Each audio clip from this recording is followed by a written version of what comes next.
And welcome back to another highly cautious episode of Careful Boys. We have with us David So. Oh, David So. And we have with us Alex Acosta, aka Lift God, aka.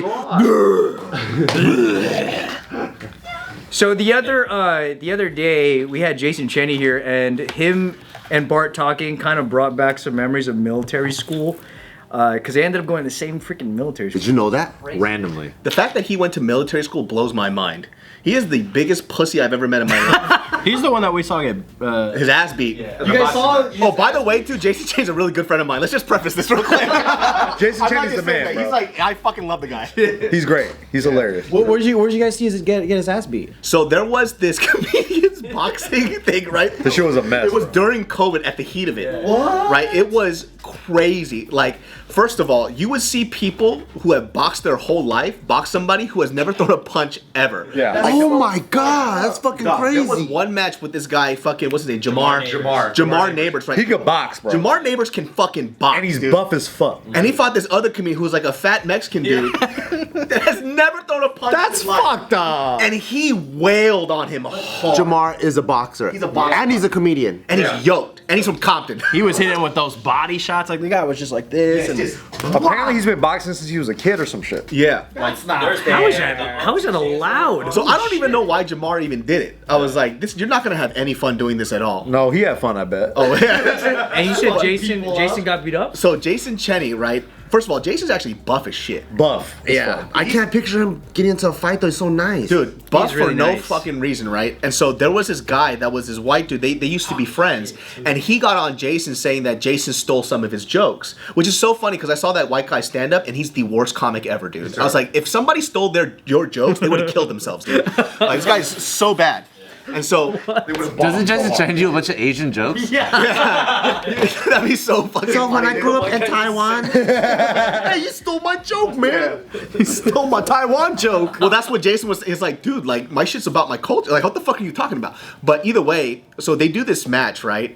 And the funny thing was that guy that he boxed got booed because he was hitting Jason after the bell. He was doing Punching him in the back of the head. his like, he had like his girl or somebody was yelling out like racist shit. The last straw was like people were gonna fuck this guy up, like because they were just telling him to get the fuck out because his girl fucking cunt bag fishy pussy bitch. This motherfucker, like as the fight is done, right? Jason's exhausted. She goes, send him back to the fucking factory. Is what she fucking yelled. That's kind of clever. And then everybody was like, yo, what the fuck? And they all got the death eyes and they had to leave because they were getting fucked up. They left early. That was like the first fight of the night. One of the first fights. Damn. What is wrong with Crazy. How? What? Why? Don't fucking know. And But it's a comedy. it's a comedy boxing match. The reason why he was, I guess, because of the bad blood of him saying like he stole my jokes and shit, I guess in their eyes they could like talk all this shit to fucking Jason Cheney. And But they're all pieces of shit. They all look like fucking scumbags. Like, Did he from get what I- fucked up? Not really. I felt like he just got more tired, but he didn't really get fucked up. Jason Cheney could have won the fight if he trained with us. Yes, 100%. Why didn't he train? Because he trained with the gym that they were boxing at, and we didn't know him at the time. And we met him at the fight, and we're like, oh, this guy's cool. We're rooting for you, bud. Why the other guy sucks ass? Well, none of these guys could box. The only two that could box were Pat and Chris. Chris Sosa. And the Jamar Neighbors. Yeah, Jamar Neighbors. Yeah. Yeah, you can actually see Chris Sosa and Pat box online on YouTube. They had the full match. First round was pretty good until Chris got tired. Yeah. And then Pastor are piecing him up. Dude, his dad was so funny because he was on my podcast, right? And I was like, so how did you feel about your son? You know what happened in the match? He goes, he should have trained. His dad just kind of gave up. He was like, well, it is what it is. He gassed out. He looked like a gas. Chris can box too. He's good. Chris can box. So when Jason was here and he was talking about military school, did that bring back something that you like hadn't thought about in forever? Or something? Yeah, it's fucking crazy because so one, I think most people don't ever go to boarding school. Yeah. Right? It's just a crazy thought where like if you're a kid or whatever and you get sent away and you're living without your parents. And then so when I went to this military school, it was such a unique place because it's either literally the worst kids on the planet. It's kids that you got kicked out of all these other schools already and the parents don't want to deal with them so they send them there. So Bart. Me. Or the richest kids you've ever met in your life, like kids of politicians, celebrities, like CEOs of like major companies, or when it was rich kids. And then Jason Cheney. And the geekiest kids in the world. Yeah, from Taiwan. So kids were like the parachute kids were like from other places. They go, oh, America, good place, you know, and they send the kids there. So it was like a crazy, like melting pot of those three. And then Sounds like a public school in California. except you live there. Got it. That is very different. And that's that's the part that makes it crazy. Because like, let's say You can't leave. Yeah, let's say me and Nick got into some shit and we scrap like at the basketball court. I know where he's sleeping at night. He knows where I'm sleeping at night. I'm gonna jizz on his pillow. Dude. I know his. Like Jason Cheney. I know his boys don't stay in his dorms. They stay in that hall. They stay in that hall. They stay in that hall. He knows where my boys stay. So that's why like it's such a crazy like environment where it feels like jail. So it threw me off that like he actually juvie. went to that where he fucking went to that school. I was like, what the? You're like, dude, you're the guy that I used to steal lunch money from. That's why I wanted to know like what years he went there, but he didn't remember. They didn't overlap. Yeah, Jason Cheney doesn't remember a lot of things, dude. That fool's always aloof. I bet you when he came on the show, he didn't even know he was here. Yeah. Half of the time he was like, oh, how many? No. And it was so funny. But that's the charm of him. just that was so funny. He always looks like he's missing a chromosome somewhere, dude. Like, his eyes are. He's always looking for it. He's so fucking funny, dude. He's probably to me, like no joke. I tell him this all the time, but he's the funniest Asian comic to me in the States. Bro, he's gonna be huge, bro. I think he's gonna be way huge. funnier than Ronnie Chang, funnier than Joe Coy. All these top dog people, I think his material is 10 times better than theirs. He is pretty funny though. Dude, he's really fucking funny. The reason why I like his material a lot is that he doesn't shy away from his Asianness, but he doesn't make a joke out of our culture. It's inside jokes that Asian people know, but other people can laugh at it too, which is very, very hard. Very approachable. Yeah, and Jason can do that really, really fucking well. And it's something that I haven't seen ever. Most people kind of stick to their crowds. They do like these little hacky Asian jokes because they know that white people will laugh at it. He still plays to his culture, but everybody can laugh at it, which is so hard to fucking do. I legit think that he is the best Asian comic in the States. Damn, the best, huh? From David too. That means a lot. Yeah, David don't like anybody, bro. Yeah. I hate you, dude. No, David don't even like Shang-Chi. So I didn't like the movie. The guy, I hate even more. No, I'm kidding. The guy's cool. He's fantastic. He's great, dude. He's cute.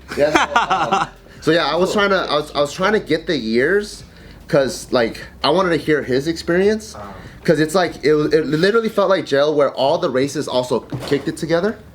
You know what I mean? Cause it's like The Asians on one side, the white on the other side. Like you take off your shirt, you show a swastika just to let people know where you're at. No, on the real, confusing. it's like shit like that. When I first got there, I went there my junior year, and then they have like new student orientation, right?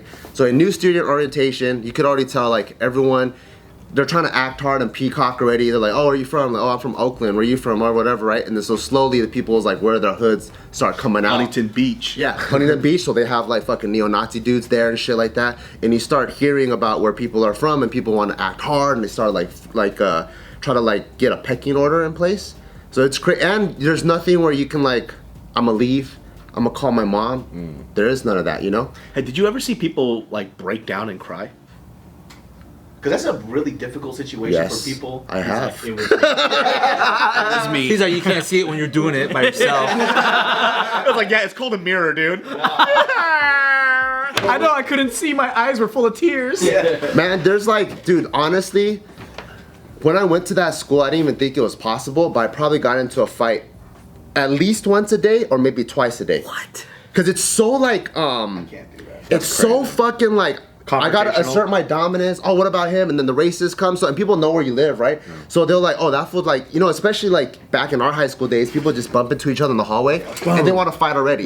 So imagine to have that, and you add like steroids to it. Because it's full of men. Yeah, so now you're like, oh shit, hey, I saw Joe in his room by himself. So you just grab 6 dudes, and then you just bum rush the room and just start beating the fuck out of them.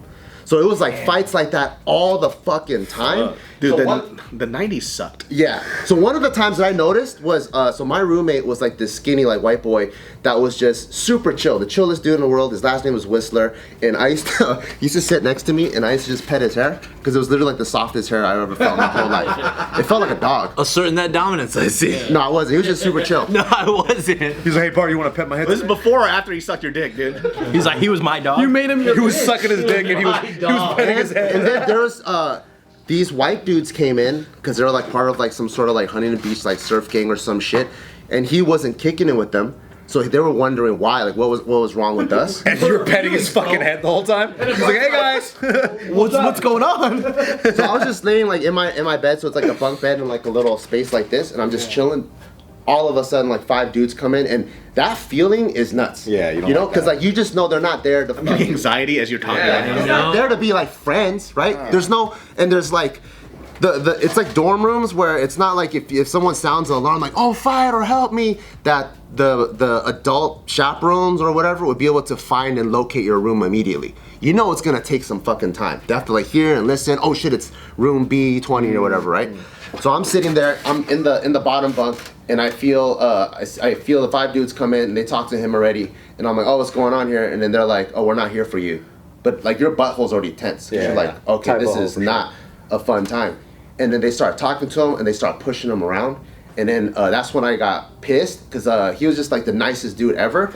So I had a, you know the padlock on a Foot Locker? Oh my god. So I took my hand, I socked one dude in the face, and I grabbed the other dude and I threw him out the window. And then the other 3 dudes acted like normal white dudes and they ran away. Oh fuck! Out the window. He knows kung fu. Yeah, shit like that was just normal, dude. And it's like you're fucking 15 years old, 16 years old. And then later, it's not like, oh, you feel like heroic or whatever, because you're like, oh, fuck, they know. You okay, Whistler? You okay? No one's gonna fuck with my bitch. You my bitch, Whistler. It's not even his real name. His name is Jeremy.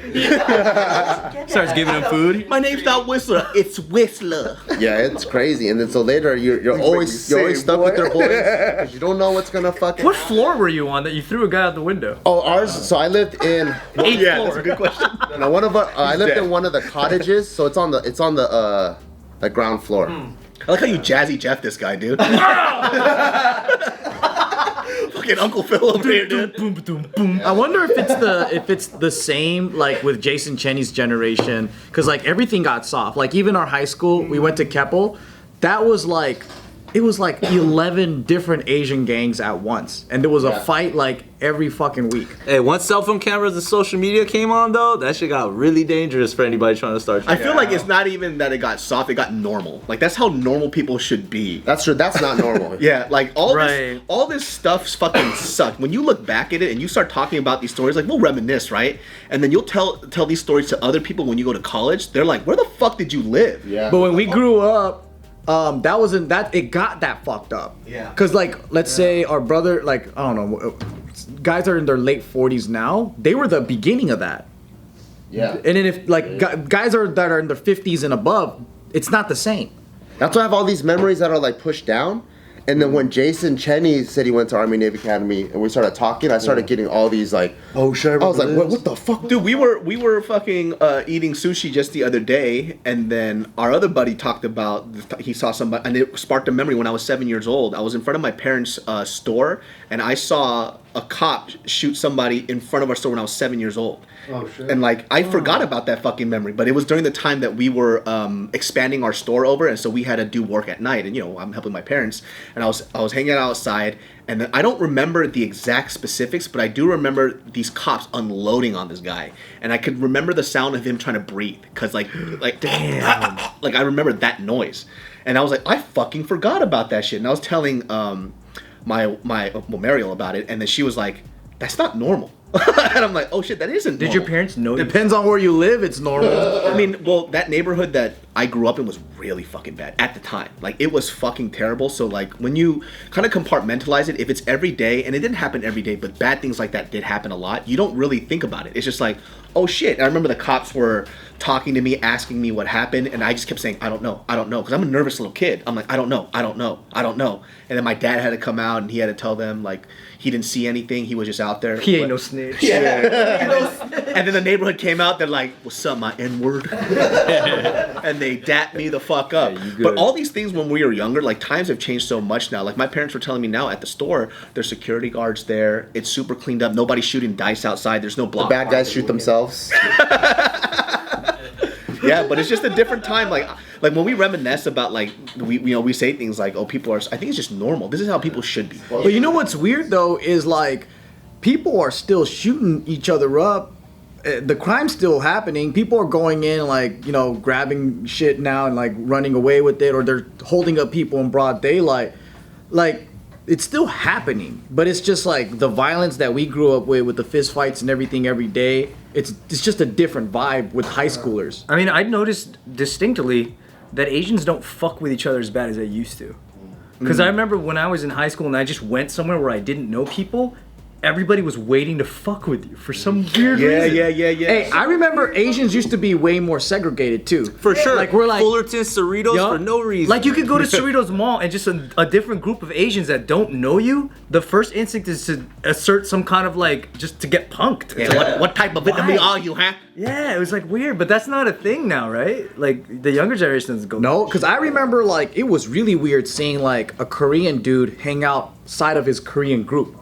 Like Koreans just stuck with Koreans, Chinese with Chinese, Vietnamese would mix with Chinese, whatever.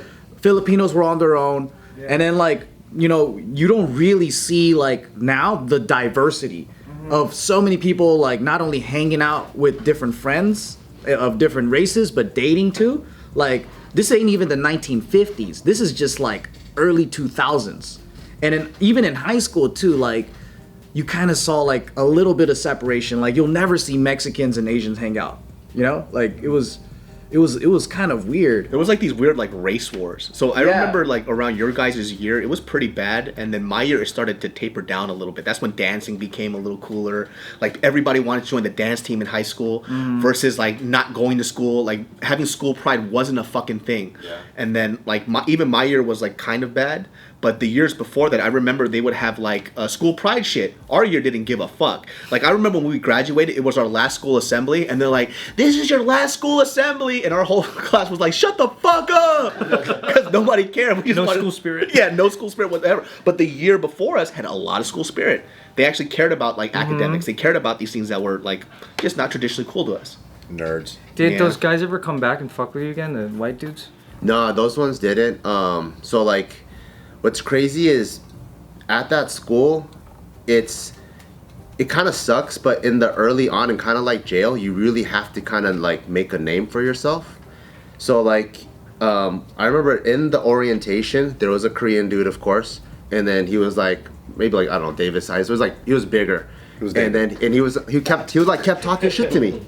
Like, I forgot what it was. Hey, Ching-chung. He kept talking shit to me over and over again. He's telling me how he's from like Northridge or whatever. And I'm like, oh, that's fucking cool or whatever, right? I'm like, man, this is like, in my mind, I'm like, this is a fucking, I don't know, fucking 10th school got kicked out of. I just want to like keep my head down and just do my thing.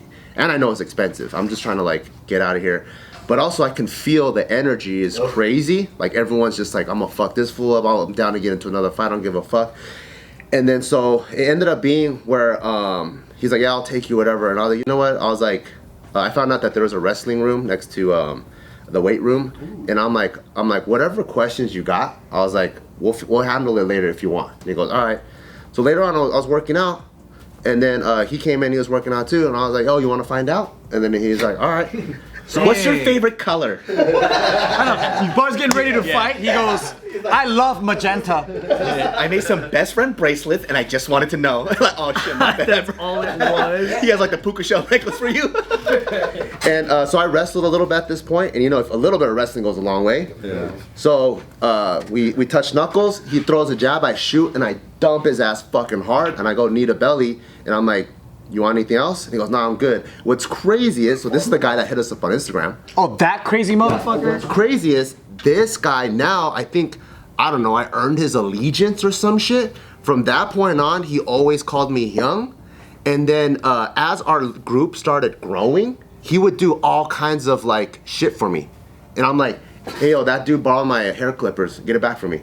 And he'd be like, whatever you want, young. Wow. And he'll go. And he go, hey, he doesn't have it. And I'm like, well, you better figure out a way. And he'll just jump that fool for me.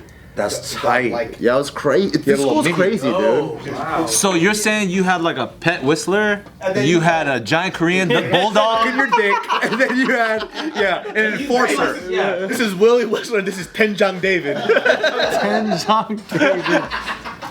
You know, like Korean like Hyung culture hierarchy is really, really big. So what is It's that? big, man. So if you have somebody who's older, you call them Hyung. Especially if you respect them. Like you never ever address somebody that you, especially if you respect them if they're older, by their name. That's fucking disrespectful as shit. In Korean gang culture specifically, that's even more. So like Korean gangs, like I don't know how it is now, but and this is me just regaling stories from other people, right? It's to the point like we would always have like young gunners, right? So these young people were fucking nuts. Yeah, we do anything. If you tell them to shoot, they shoot. That's it. Yeah, he was it down. was fucking, especially in LA. I would hear stories about all these like Korean dudes in LA having like these young kids. They would just come up and they would be like, they would groom them since they're like 12, 13, 14 years old. And they would use them as they're younger, and they would just make them these psychopaths. And the reason why is because the young kids, they can go to juvie, and they'll come out, they'll have a clean record. It doesn't fucking matter. So they would make these young kids do everything, and they were so fucking loyal. Yeah. So even like back in the day, if you guys go to Cape Town, there's a very well-known bar out there that everybody goes to. oh, Blue? Oh, fucking Blue. And shit fucking would go down there all the fucking time. I remember one time when I was at Blue, I was about to go to Blue, and we're walking in because we're about to meet some other friends, and then there's this young dude that walks up to me. He goes, "Hey, what's up? You David So?" Korean kid, shaved head. I'm like, "Yeah, what's up?" He goes, "Hey, I'm a big fan, but don't go in there. Some shit's about to pop off." Oh shit, that's tight. Fucking somebody gets stabbed there, dude. And I was like, you know what? I'm not going to Blue anymore. That's such a sick fan. Yeah, what a G, bro. Good gosh. Stabbing at 9:30. Well, he's young. You call me young. You call me young. He's like, I want to have a photo, but this is a crime scene, so let's do it later. "Hey man, big fan. Hey, Hyung, don't go inside. Some shit's about to pop off." And I'm like, tight. oh shit. This guy was super loyal. So like, you know, as the group started hanging out together, like all the Asians with whatever, all the black kids or whatever, like they kick it together, and of course there's people that aren't about the violence, right? There's people that went there to actually do well in school, like probably like Jason Cheney or whatever, and they'll get punked by the other races. So they'll end up feeding that information up, like, hey man, like this guy just stole my wallet or whatever. And then they're looking for protection because that's the only way you could really survive in the school, which is probably why Jason Cheney got bullied like crazy. He probably didn't click up with anybody.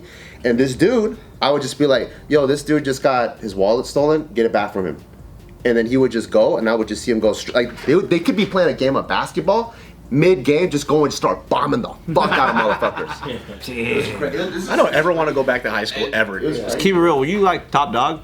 You talk about? No. There's a guy named Wang. I'm not gonna say his first name, but he was like Bill? I'm gonna write love stories.